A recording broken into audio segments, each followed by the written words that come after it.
Qatıq ümumiyyətlə Allahın insana verdiyi ən qiymətli qidadır. Qatığın tərkibində amin turşuları var. Qatıq biz bilirik ki, elmdən bilirik ki, qocalıq hüceyrələri gecə fəaliyyət göstərir. Bir stəkan qatıq içməklə siz o qocalıq hüceyrələrinin fəaliyyətini bloklamış olursunuz, ləngitmiş olursunuz. Ona görə də məsləhət, hələ şəkər xəstələrində əlavə məsləhət edirəm ki, o bir stəkan qatığa bir çay qaşığı darçın tozu əlavə eləsinlər.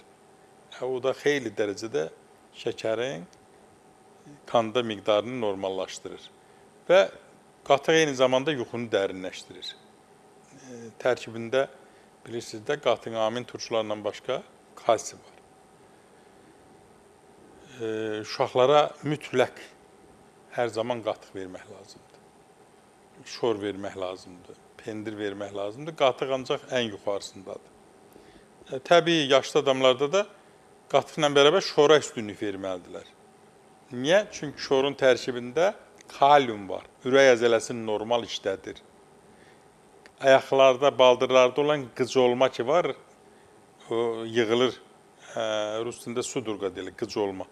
Bax, o sudurqanın, o qıcılmanın qarşısını bol miqdar şor qəbul edəndə o kalium daxil olduğu üçün orqanizmə onun qarşısını alır. Təbii ki, orada ağrı zəhər ən güclüdür. O qıcolmalarda çox gözəl nəticə alırıq.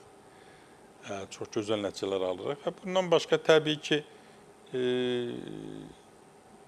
həm də mənim ikinci sevdiyim qida bizdə Tovuzda pencər deyirlər.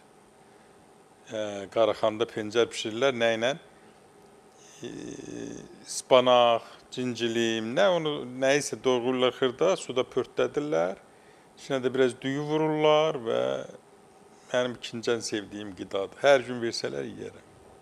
Sonra hesablayıb görəcəksiniz ki, Azərbaycanda ən ucuz yeməyi mən yeyirəm və ən sevdiyim yeməklər də çox ucuz başa gəlir. Nə var ki, 2-3 dəstə, rayon dəstəsi təbii ki, göyərtini doğrayırsan, suda pörtlədirsən, bu da oldu gözəl bir yemək.